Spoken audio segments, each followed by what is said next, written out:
Bonjour à tous, donc je suis Nathalie Renvoisé, je suis psychologue et je m'occupe du programme d'accompagnement qu'on appelle, qui s'appelle Mieux vivre le cancer. Je vous prie d'excuser le docteur Dochik qui ne pouvait pas être là aujourd'hui, qui m'a donc chargé de vous faire cette présentation. Excusez-moi.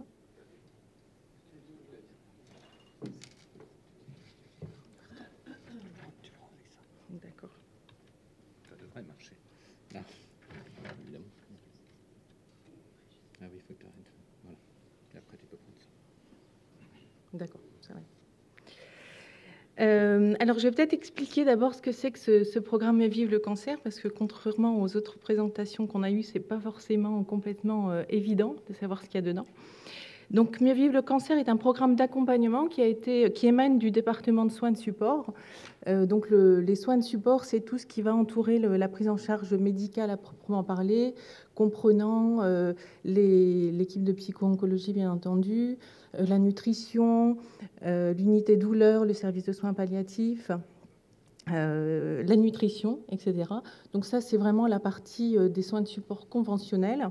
Et donc, on a créé dans le département de soins de support, il y a quelques années maintenant, un programme qu'on a appelé Mieux vivre le cancer, qui va réunir toutes les approches qui sont non conventionnelles, c'est-à-dire qui ne font pas partie de ces soins de support, qui sont donc pris en charge par l'assurance maladie et qui font partie de la vie hospitalière, on va dire.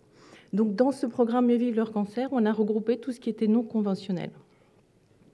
L'objectif, c'est quoi? C'est d'améliorer la qualité de vie des patients pendant la maladie et les traitements par des approches complémentaires aux soins.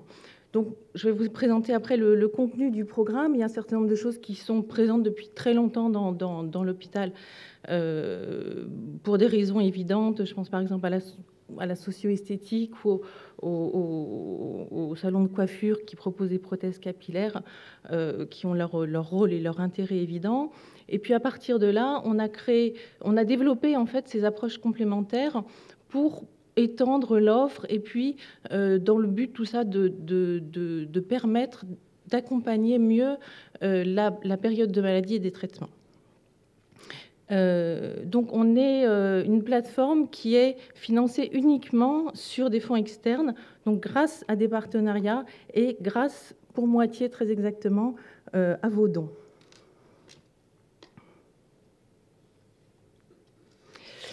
Juste un bref rappel historique. Donc, en 2012, on a créé ce programme Mieux vivre le cancer dans le département de soins support à partir d'un ensemble d'actions qui étaient portées surtout par des associations.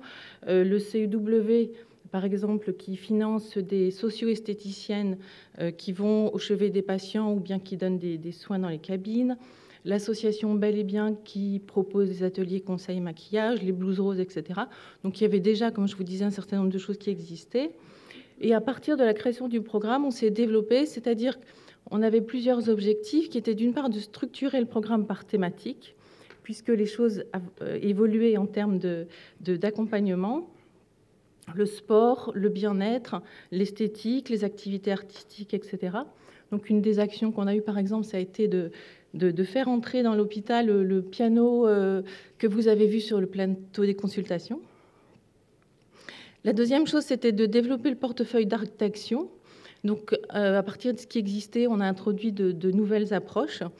L'activité sportive adaptée, qui est une des actions d'accompagnement sur lesquelles on développe de plus en plus de choses.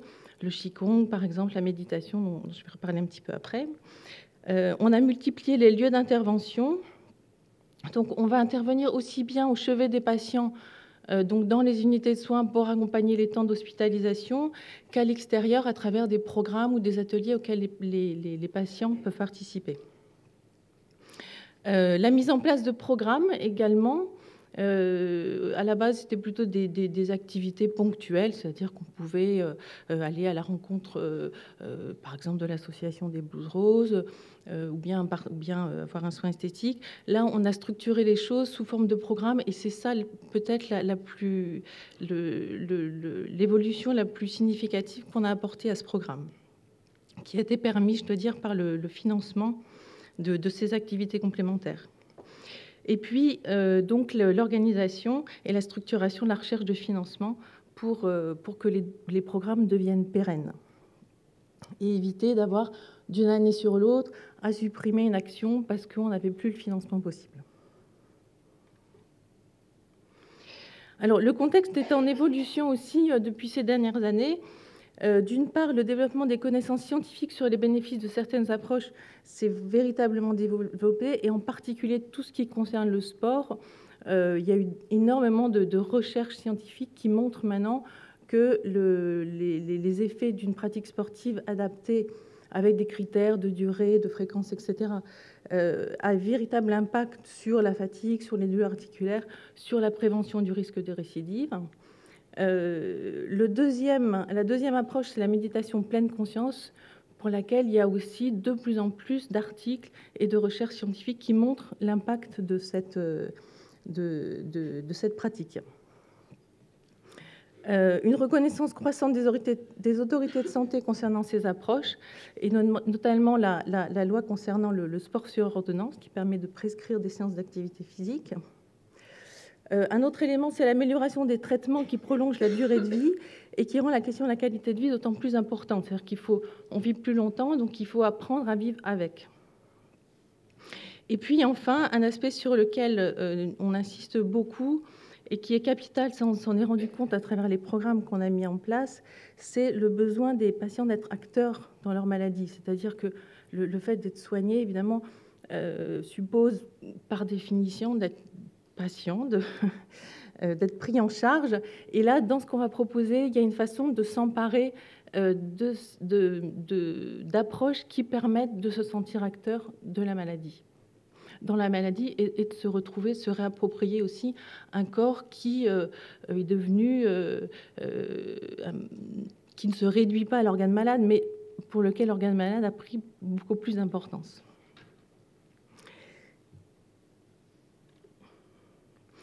Donc, en termes de contenu, on a aujourd'hui un programme qui se compose d'une quinzaine d'activités qui permettent de dispenser à peu près 4000 prestations aux patients, donc sous forme d'ateliers librement accessibles ou de programmes qui vont être orientés par les soignants.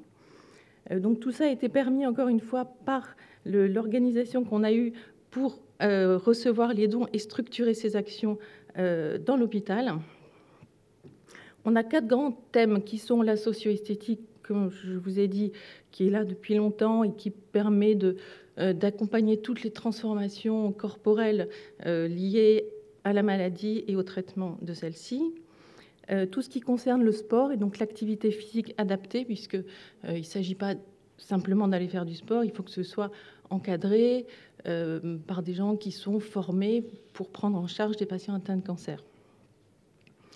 Les approches psychocorporelles, là c'est essentiellement méditation pleine conscience ou Qigong ou sophrologie également.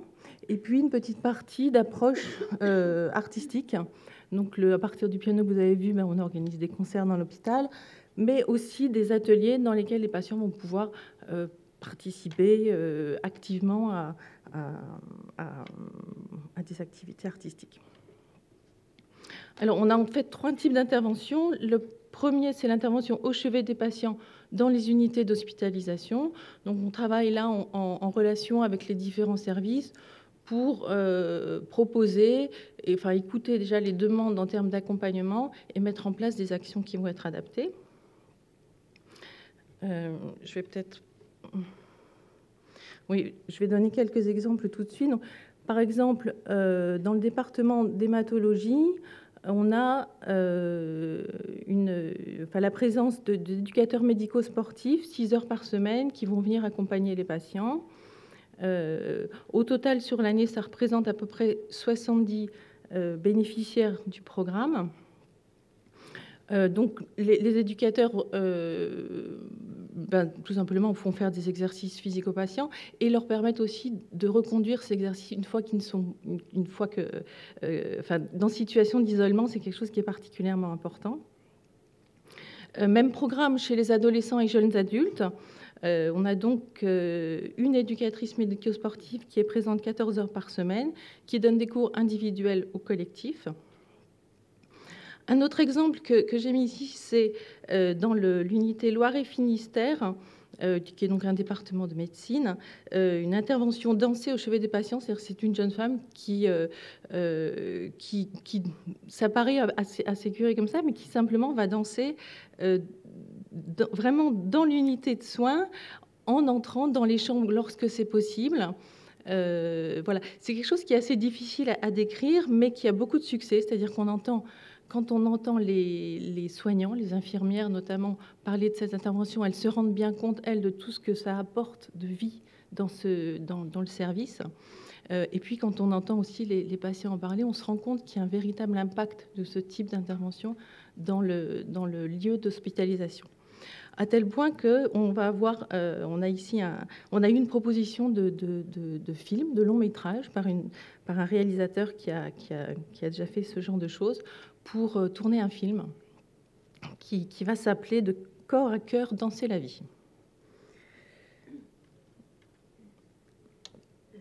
Alors, le deuxième type d'action qu'on a mis en place, ce sont des programmes sur indication médicale ou soignante. Donc là, pour l'illustrer, il y en a deux. Il y a notre programme un peu phare, on va dire, c'est le programme Molitor Évasion, qui est un magnifique programme qu'on a eu la chance de mettre en place sur l'initiative d'un patient et avec le soutien du groupe Accor et de Molitor, qui nous ont ouvert les portes de la piscine Molitor, pour ceux qui connaissent, de l'hôtel maintenant, en nous proposant de leurs infrastructures, tout simplement pour venir faire du sport. Donc on a monté à partir de là, ça a été vraiment le premier programme réellement structuré, qui comprend pour une centaine de patients 2 cours de sport par semaine pendant, c'était une année, maintenant c'est réduit à 9 mois, mais quand même c'est 9 mois d'assiduité, c'est-à-dire qu'on demande vraiment une assiduité de la part des personnes qui y participent. L'orientation, elle se fait essentiellement par les médecins qui vont, à travers les entretiens qu'ils peuvent avoir avec les patients, identifier ou préconiser la participation au programme pour y faire du sport de façon régulière. On a un processus d'inclusion avec un bilan qui est fait à l'entrée et puis ensuite tous les 3 mois. Et puis une évaluation de sortie de programme. Donc c'est vraiment une prise en charge complète là qu'on propose, complémentaire aux soins. Voilà, c'est un premier exemple. Le deuxième exemple, c'est le stage de méditation de pleine conscience. Alors pour vous expliquer, ça c'est le dernier né, on va dire. Depuis 2 ans à peu près, on propose ce fameux programme MBSR dont on parle beaucoup de méditation aujourd'hui. Nous, ce qu'on propose ici, c'est le programme MBSR, le Mindfulness Based Stress Reduction, donc un programme de réduction du stress, qui est un programme dont l'origine est la méditation, donc venant d'Asie et de pratiques bouddhistes, mais qui a été adapté par un médecin américain qui s'appelle le professeur Jon Kabat-Zinn, de façon à en faire un protocole qui suit une organisation très précise. Donc c'est un programme en 8 semaines, à raison de 3 heures par semaine, avec tout un déroulé que les participants vont suivre, dans lequel ils ont d'abord une introduction, ensuite des exercices à faire chez eux chaque semaine. Et à l'issue de ce programme, le but est bien entendu de ne pas s'arrêter là, mais de continuer la pratique de la méditation. C'est là où on peut dire qu'il y a véritablement une participation active, parce qu'il ne s'agit pas d'un médicament et la méditation ne soigne rien. C'est juste qu'elle va modifier le rapport qu'on a soit à son propre corps et esprit, hein, ça fait partie des mind-body, donc des approches qui vont jouer sur la façon dont on s'auto-régule, on peut dire. Et puis avec le sentiment, au bout du compte, de participer vraiment à sa santé, on va dire, tout simplement. Voilà, les bénéfices cliniques, ils ont été prouvés, donc c'est pour ça que nous, on a introduit cette approche dans notre programme. Il y a eu énormément d'études qui ont été menées maintenant sur cette approche MBSR, avec des bénéfices reconnus sur la fatigue, qui est comme le premier symptômes liés consécutifs au traitement, les troubles du sommeil, les symptômes anxio-dépressifs, le stress, les ruminations, etc.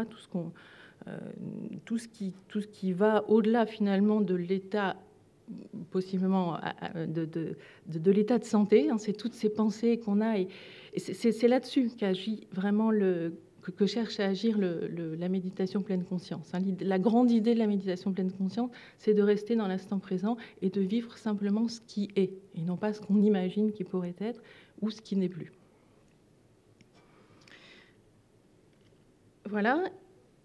Et donc, dernier axe pour nous, ce sont ces activités accessibles, donc juste sur simple inscription, sans aucune obligation de participation. Voilà, alors j'en ai mis ici quelques-uns. Il y a donc l'atelier Qigong, donc les socio-esthéticiennes, on en a parlé, le conseil en images, l'atelier d'art plastique. On a la chance d'avoir une magnifique artiste plasticienne qui intervient chez nous chaque semaine. Donc se pose ici, juste en remarque pour dire, se pose ici la question de la preuve scientifique, c'est-à-dire que on va de choses qui sont simplement, qui vont venir accompagner occupationnelles, je dirais, si on peut dire ça, parce qu'il ne s'agit jamais juste d'occuper quand on est hospitalisé, à des choses qui ont une reconnaissance maintenant dans le monde médical et scientifique bien plus importante. Quand on parle de méditation, d'activité sportive, on est vraiment dans le royaume de la preuve scientifique. Quand on parle d'art plastique, on n'y est évidemment pas du tout. Mais ce dont on se rend compte, et c'est ça l'intérêt d'avoir mis en place toutes ces approches, c'est qu'une personne peut tout à fait s'impliquer émotionnellement et personnellement très très fortement dans une activité dont scientifiquement on n'a aucune preuve, mais nous on voit simplement le résultat.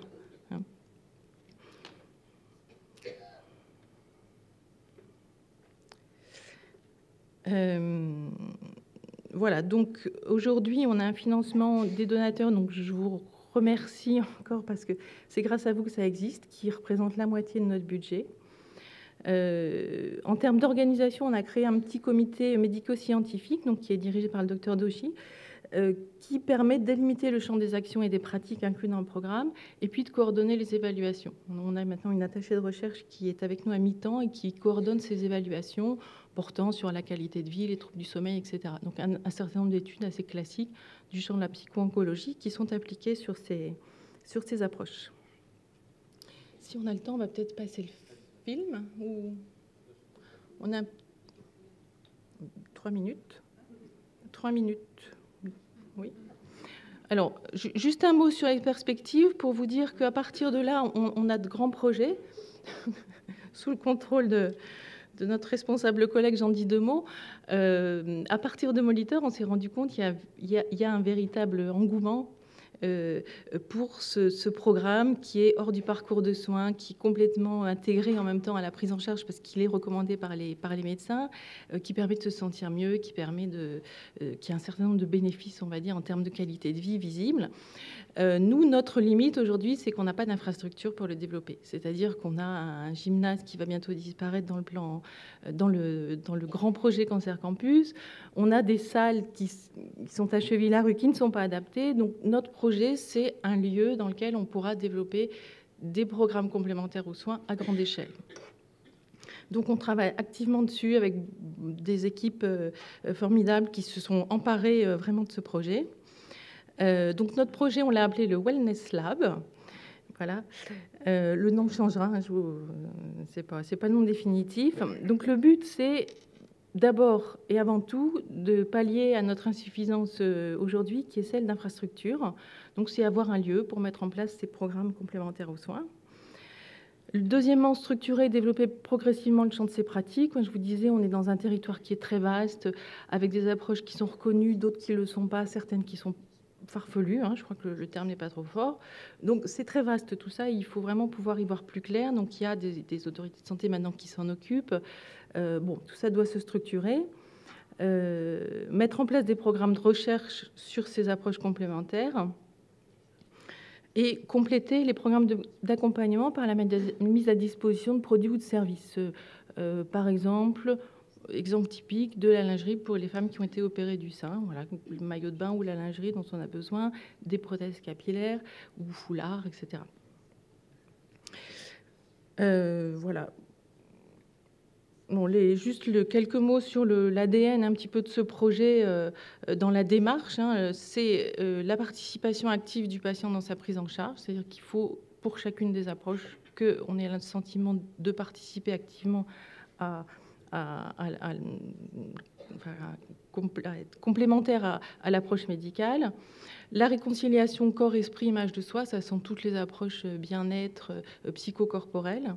La préservation de la vitalité, de la qualité de vie, ça on le voit tous les jours avec la pratique d'un sport qui véritablement améliore la qualité de vie. La mobilisation des ressources physiques, psychiques et créatives, c'est ce que je vous disais, moi j'ai toujours en tête cet exemple d'une patiente traitée pour un cancer du poumon qui s'est découvert une véritable passion pour les arts plastiques et qui a fait des œuvres, des dessins absolument magnifiques et pour qui on ne peut pas mesurer évidemment l'impact sur sa santé, mais qui a clairement joué un rôle pour elle.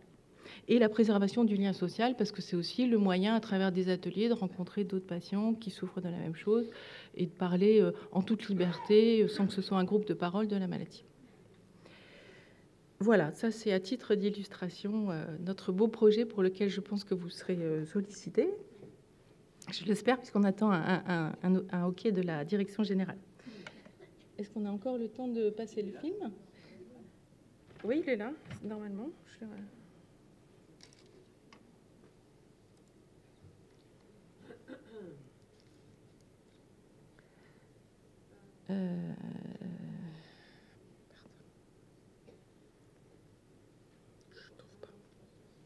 Il est pas. Bon. OK. Voilà, je vous remercie.